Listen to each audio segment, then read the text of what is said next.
The first topic of today morning class is antepartum hemorrhage. Antepartum hemorrhage most commonly consists of two entities. First is placenta previa and second is abruptio placenta. In placenta previa, what happens is the placenta is normal placenta which is gone down to the lower uterine segment. So what happens if it is a placenta is gone down in the lower uterine segment, there is a chances that this patient will be having recurrent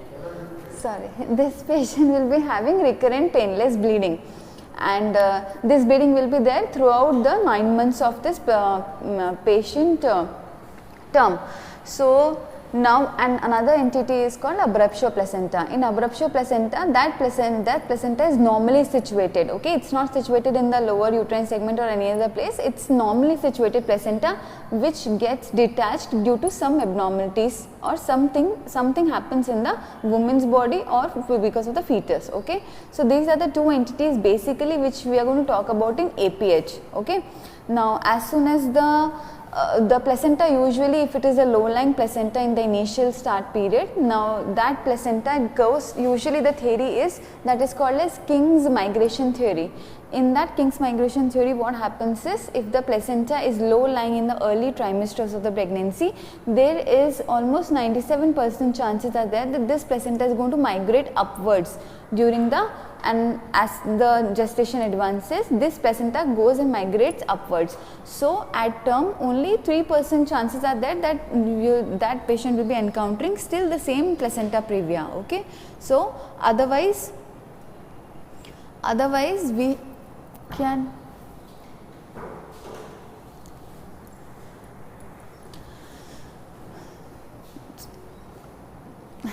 otherwise mostly all the placentas, everything will go upwards as the gestational age advances. Now what happens, we'll come down to the first question.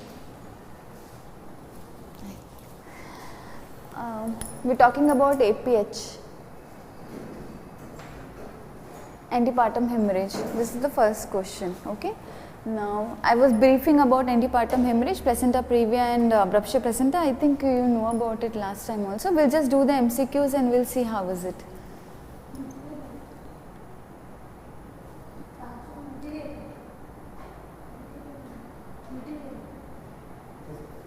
Okay, now first question is placenta previa mouth is associated with all of the following except.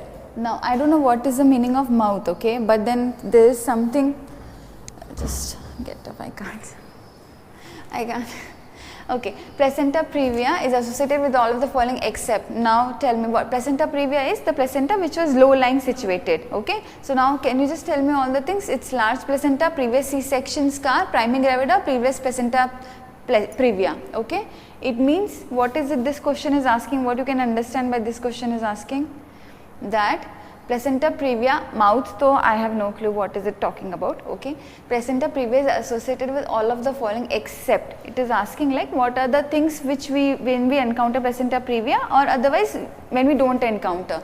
So large placenta, yes, large placenta can go down to the lower segment and it can form placenta previa. Then previous C-section scar, primigravida, previous placenta previa.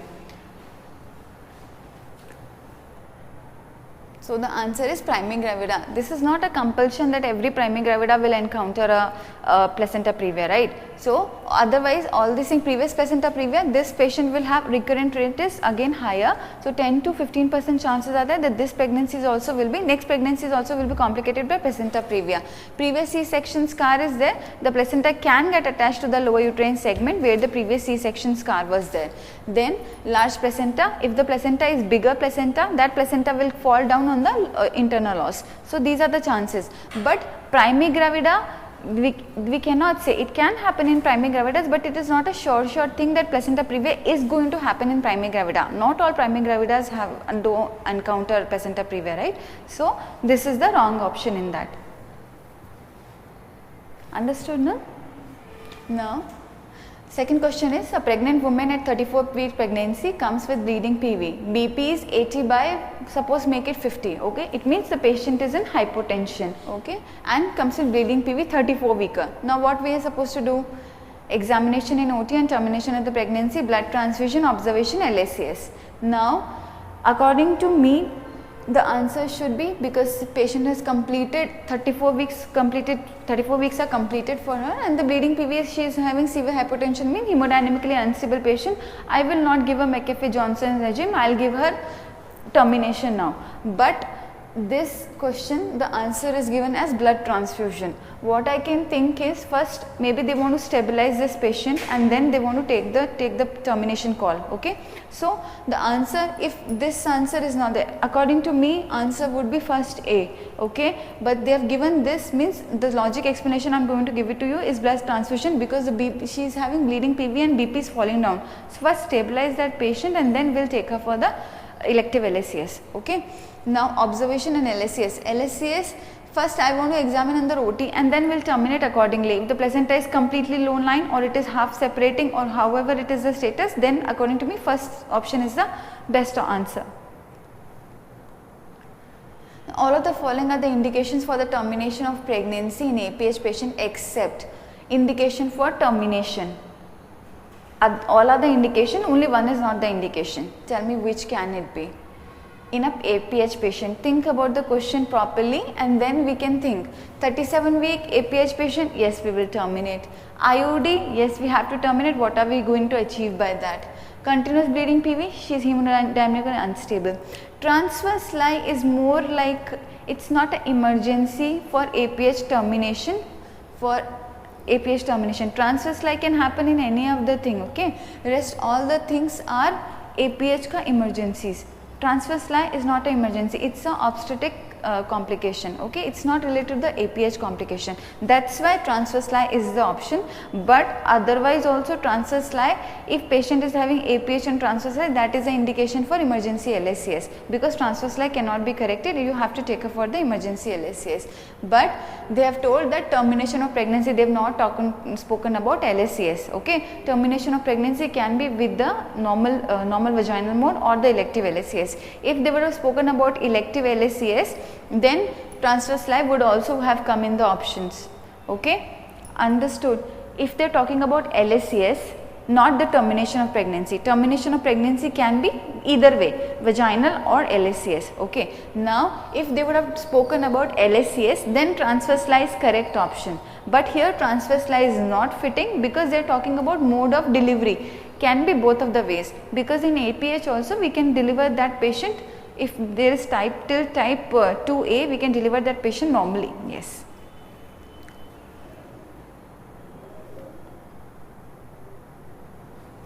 Oh, same question. Okay, no, I think it's a different one. Lady with 37 weeks pregnancy presented with bleeding per vagina. Investigation shows severe degree of placenta previa. The treatment is immediately C-section. What are we going to achieve? In 37 completed weeks means what is going to happen? Then presented with 37 completed weeks, she is full term, we can safely terminate her. Okay. Then bleeding per vagina, it means she is having abruptio or APH, any of the thing is there. Investigation shows severe degree of placenta previa. Now I am sure that she is a case of central placenta previa. Central placenta previa, there is no other mode. Even if she would have presented at 34 or 32 completed weeks, I have to terminate that pregnancy. Okay, if she is complaining of severe bleeding per vagina. Okay. Okay, hypertensive pregnant women, every word has a meaning. If they are talking about hypertension, it has to carry some meaning in this. Hypertensive pregnant female at 34 completed weeks came with history of pain in abdomen, bleeding per vagina, loss of fetal movements. On examination, uterus is contracted, increased uterine tone, FHS is absent. Most likely diagnosis is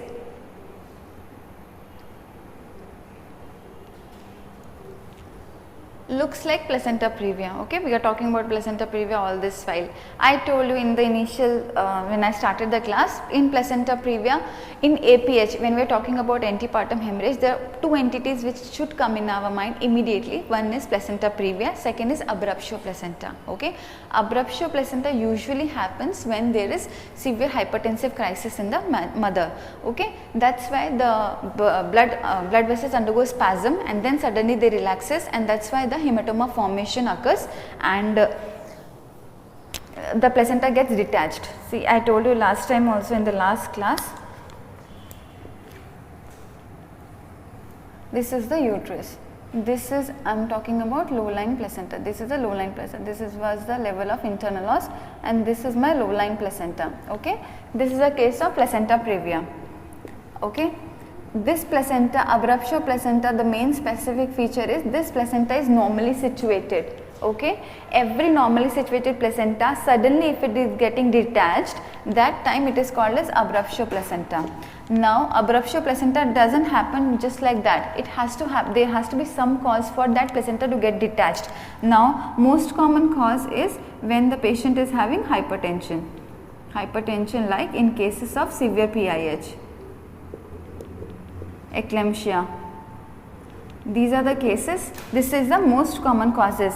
If they have written in this thing hypertensive bleeding per vagina, fetal heart rate absent, you have to think that this is a case of abruptio. This should, no other differential diagnosis should come in your mind. Okay. In cases of placenta previa, the differences are fetal heart sounds can be regular and they can be present. In cases of abruptio, usually fetal heart rate is absent. Okay. In cases of placenta previa, the patient will come with recurrent all throughout the 9 months. The patient will be coming to you on and off bleeding episodes will be there. Okay. So recurrent painless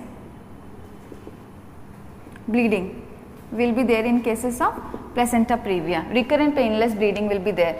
Her general condition would also be good. Here suddenly, because it's a case of hypertensive emergency, then it can happen in cases of trauma. Suddenly a woman has fallen on, pregnant female has fallen down, suddenly her placenta can get detached. Okay. So now what happens in cases of trauma also, this can happen. Now in this case there will be sudden onset of bleeding. Okay. This placenta previa patient can be knowing that I am having placenta previa. If she is having recurrent bouts of episodes, and for that she is getting admitted, in the term she will only say that my placenta is low lying, because she knows about it. Okay. This girl would say everything was normal on the scan, I don't know anything about it, suddenly I have fallen down or suddenly my BP shot up and I went into and I am having bleeding PV. Okay. Now sudden onset of bleeding. The uterus will be severely contracted, tense and tender abdomen. Okay. Whenever there in the MCQs the word come tense and tender abdomen.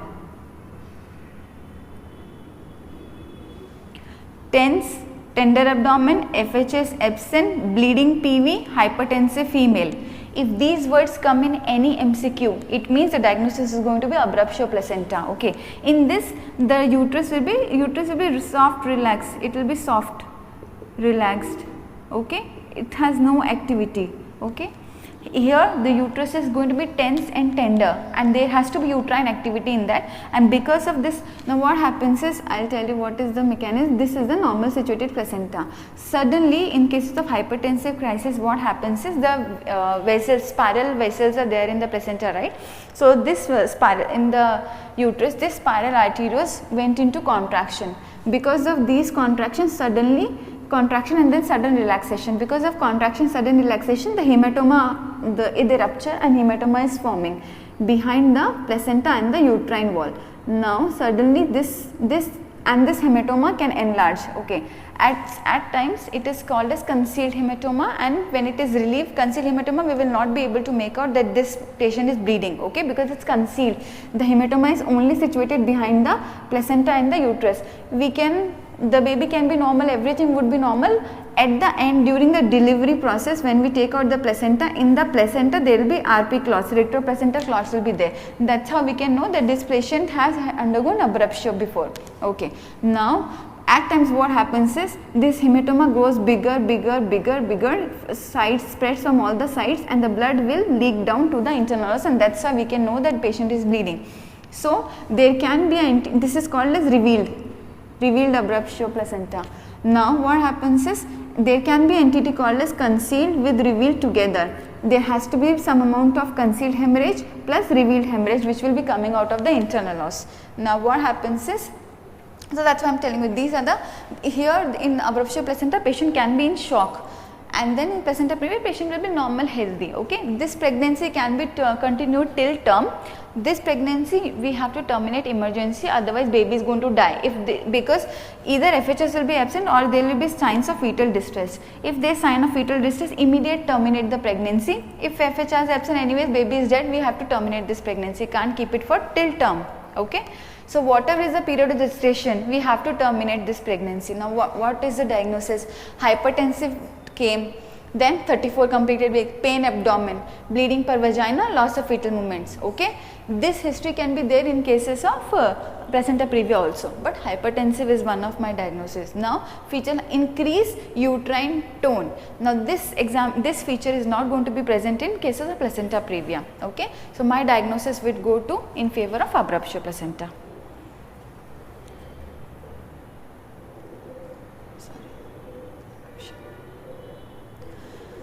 Risk factor for placenta accreta include all of the following except. What is placenta accreta? Placenta accreta is the placenta which is adherent.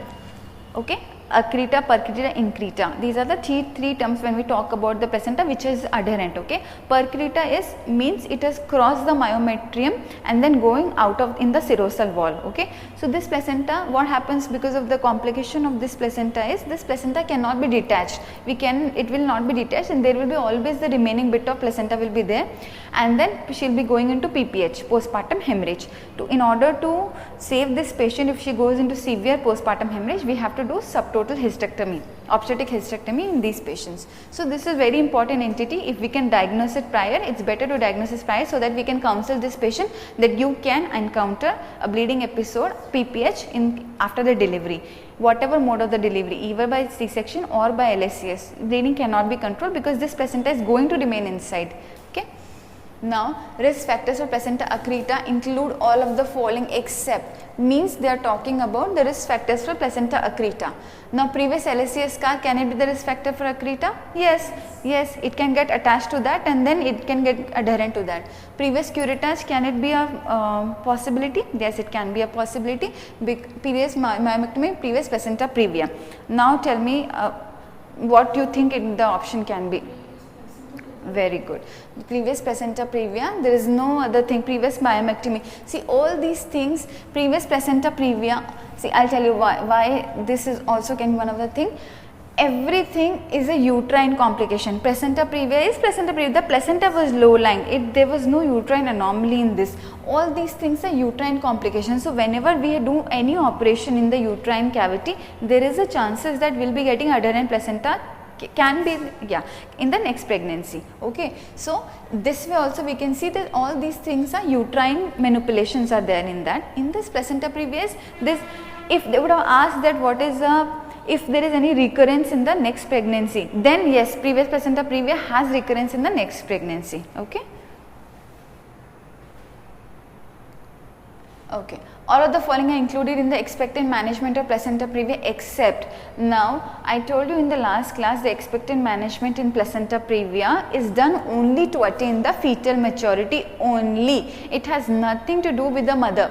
Now, expectant management, the name is called McAfee-Johnson's regime. Okay, you have to remember this name because at times they will just talk about McAfee-Johnson's regime. They will not talk this is the expectant management or any other or surgical management. Okay, so we need to remember this name also. So the McAfee-Johnson's regime, we do it the conservative management in cases of placenta previa to preserve, to enhance the baby maturity only. Okay, as soon as the baby is mature, that is by 37 or 34 completed weeks in cases of severe placenta previa, severe hemorrhage, 34 or 37. Okay, if patient is stable, carry till 37 only, do not make it till term. Okay, 37 completed weeks, or if the patient is having very unstable thing, then we can just continue till 34 completed weeks. Give this baby betnesol coverage, give NTD to the mother, see that the baby fetal heart rate monitoring should be done, daily CTG should be done, every monitoring for the fetal well-being should be done in every 3 days. Okay, then the mother should be in a very stable condition. Mother hemoglobin should be 11 and then hematocrit should be 30% at least. Then every time when we do about McAfee-Johnson's regime, you have to be in an institution where 24/7 operative facility and the anesthetists are available in this. If we don't have this facility, then please do not think of McAfee-Johnson's regime. Okay, then anesthesia should be available. We have to reserve minimum 2 to 3 pints of blood for that patient. This all comes in McAfee-Johnson's regime. Okay. Now, and then give betnesol coverage to the baby. Betnesol is the corticosteroid, so that the baby lung maturity is going to be there. Now, think of it, what are the following included in the expected management except cervical encerclage, anti-D, corticosteroid? Yes, we give corticosteroid. Anti-D, yes, she must have bled, then we will give it. Then,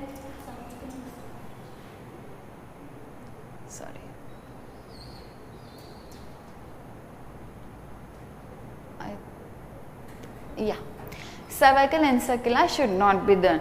First of all, McAfee-Johnson's regime, we do it near the term only. Okay, if the patient is 30 weeks or something like that, that time we usually don't do cervical encerclage. First thing is that. Second thing, where we can think of, why suddenly if we have, she started bleeding, if she started deteriorating, we have to stop this McAfee-Johnson's conservative management and we need to do the termination immediately. That time, what is the point in doing the cervical encerclage only for few days? Okay, we are not going to achieve anything out of it, so better not to do it. And first of all, it's 30 weeks we usually don't do cervical encerclage. Cervical encerclage we usually do it 16 to 18 weeks only. Okay, so and we cannot start McAfee-Johnson's regime from so much early in the pregnancy, from 16 to 18 weeks. Okay, it is just to attain baby maturity, that is we just gain maximum 7 to 10 days out of it. Okay. So, NTD we have to give because there can be fetal-maternal hemorrhage can be there, and that is why we have to give them NTD. Steroid for the baby lung maturity. Blood transfusion, if the mother is stable and the hemoglobin is less than 11, we have to build it up till 11. Okay. Couvelaire uterus is seen in Couvelaire uterus. Okay. Now, I was talking about Abruptio placenta. What happens sometimes, this retroperitoneal clot is there. I told you it's between the placenta and the uterine wall. Sometimes this retroplacental clots get inside the uterine musculature and then comes out in the abdomen. Okay. This blood seeps down in the abdomen. So, what happens is this entity is there only when there is abruptio placenta, okay, not in cases of placenta previa. Whenever the retroplacental clot forms and becomes big and then it comes down into uterine musculature, usually it will not come in uterine musculature, blood will not come in uterine musculature, but in Couvelaire uterus you can see that the blood has come down in the uterine musculature, and that is why this patient will be having the uterus will look like that. I am talking about abruption, not talking about the placenta. The uterus will look like this, where the hemorrhages will be there, there will be portwine stains of blood will be there over the uterus, okay, and at times you will be seeing that there can be pelvic hematoma also will be forming. The blood can ooze out in outside the uterus also, and there will pelvic hemorrhage can be there. Okay, so Couvelaire uterus is a complication of abruptio placenta. Okay, always a complication of abruptio placenta or anything which enhances the bleeding in the uterus. Okay, blood placenta previa is not the thing, because placenta previa is not forming any bleeding in the uterus. Everything whatever is the bleeding, that is coming out of the external os. Okay, so now this musculature, it goes into the musculature of the uterus, and that's why the muscle will not be able to contract properly, because the blood is there inside the uterus. So this is a very harmful thing. This uterus will not be able to contract also properly. So at times when this uterus is not contracting and we are finding this Couvelaire uterus and the patient is having severe PPH, we have to do hysterectomy for this patient. Usually it is not the indication for hysterectomy, but if the bleeding is too much, see patient is having PPH and there will be peritoneal hemorrhage also, outside also if blood is getting collected which you are not able to control it, then the treatment is subtotal hysterectomy. Okay, why I am talking about subtotal hysterectomy? Because there can be one of the question MCQ, there is only one indication to do subtotal hysterectomy nowadays is obstetric hysterectomy. Okay, otherwise in all the cases, in gynec cases or any other cases, we have to do total abdominal hysterectomy. Total means we are not leaving cervix also behind. This cervical stump which we are leaving it behind, that will cause in future cervical carcinomas also. So we cannot leave cervical stump behind, because India is a leading country where the cervical cancers are very common. Okay. Now, why we do subtotal hysterectomy in obstetric hysterectomy? Because in cases of obstetric hemorrhage, when there is too much of bleeding, it's very difficult when we have to do fatafat hysterectomy. Okay, within 10-15 minutes you have to finish the hysterectomy. So the very easy way of doing the hysterectomy is to just put the clamps over the cervix and then take out the uterus, okay, and then suture it. If we go down to the cervical level and then try the uterus recals and all the thing, it's become very difficult, okay, and that time we might lose the patient on table. So it's better to just put the clamp over the cervix, take it out the uterus as soon as possible, okay. So the Couvelaire uterus is seen in cases of abruptio placenta. Okay, most common cause of death of the baby in cases of Vasa Previa. What is Vasa Previa? Vasa Previa is the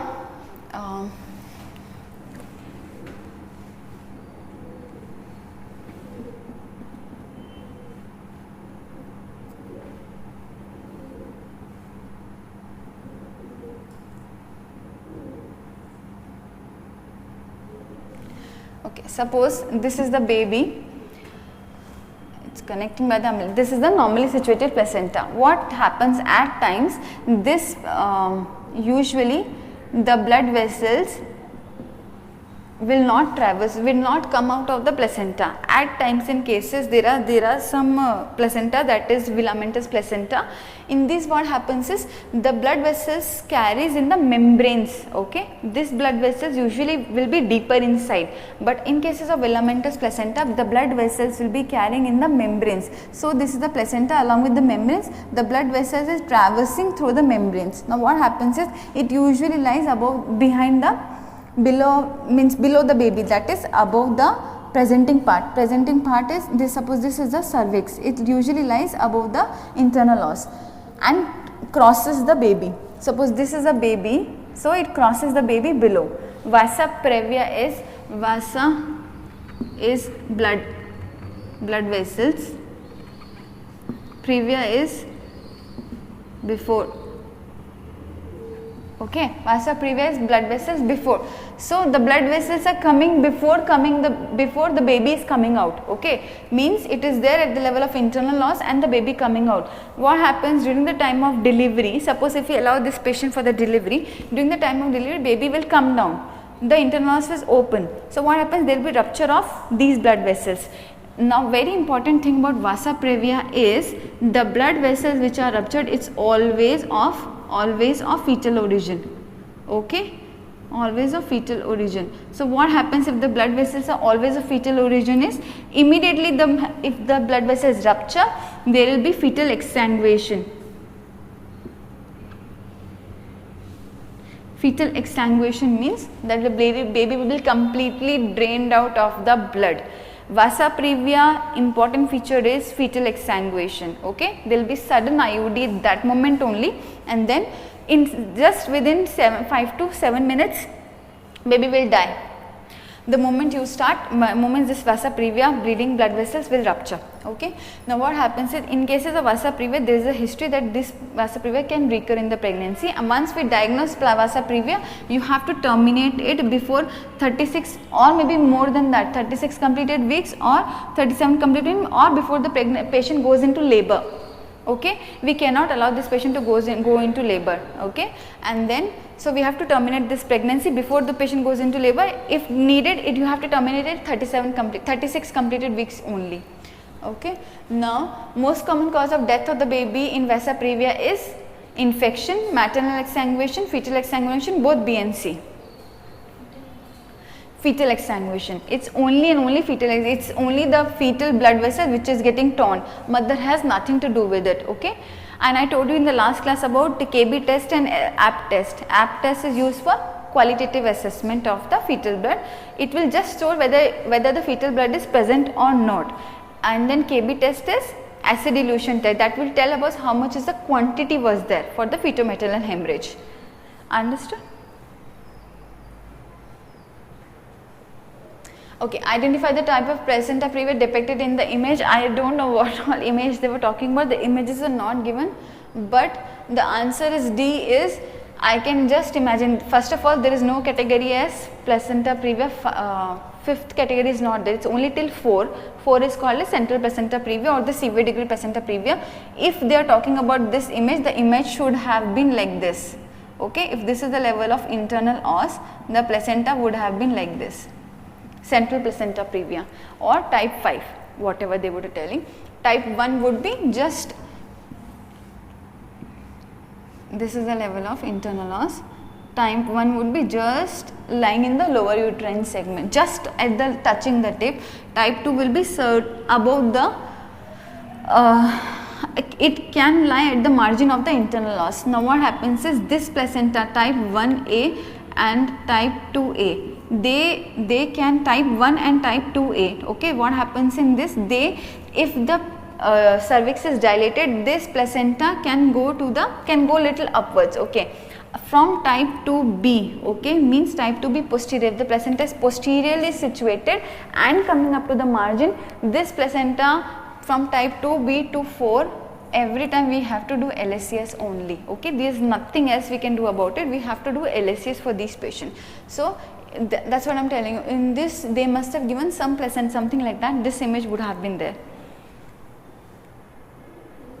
Okay, Vasa previous is seen in which type of placenta? I told you just now.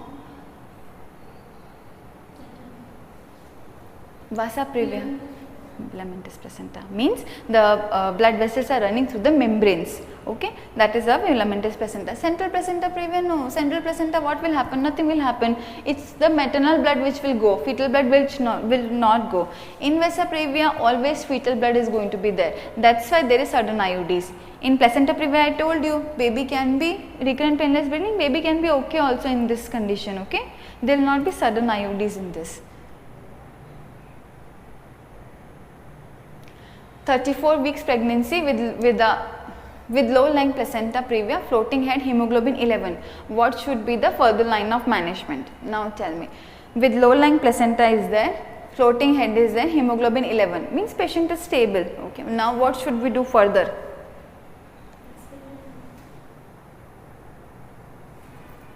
Okay, I told you about it. We have to do expectant management. What is the point in induction of the labor? Patient is stable. I don't want to do induction of labor. Cesarean section, why will I do? She is not in any kind of emergency. Blood transfusion, patient hemoglobin is 11. I will not do any blood transfusion for this patient also. Okay, Couvelaire uterus is seen in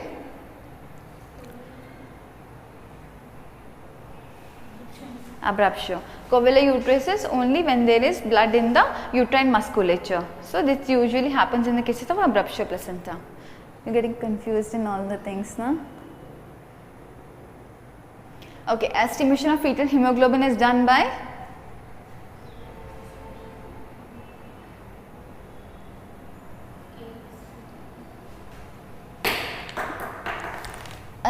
just now I told how we diagnose fetal blood. First is by AP test and second is by KB test. AP test is the qualitative one. Okay, it will just tell the fetal hemoglobin is present or not. KB test is the quantitative one. It will tell us the quantity also, how much transfusion is there. Okay, KB test is also called as acid elution test. Okay, and AP test is also called as alkali denaturation. Alkali denaturation test. Okay, so these are the two terms. There's actually the 4 terms they always ask about like this in all of the examination. Acid elution also they will tell, they can tell in this. KB test also they can tell. They both are same. Alkali denaturation also they can talk about AP, they both are same. Okay, and if you remember the last MCQs which we have spoken, that time there were so many MCQs talking about the qualitative and the quantitative essay. So I am just telling you, keep remembering, AP test is for the qualitative essay, KB test is for the quantitative one. AP test is obsolete now, nobody does it, everybody wants to know the quantity, so the most commonly test done is KB test. We usually do in cases of RH isoimmunization. Okay, so that we will know how much hemorrhage has been done, so that we can give her NTD.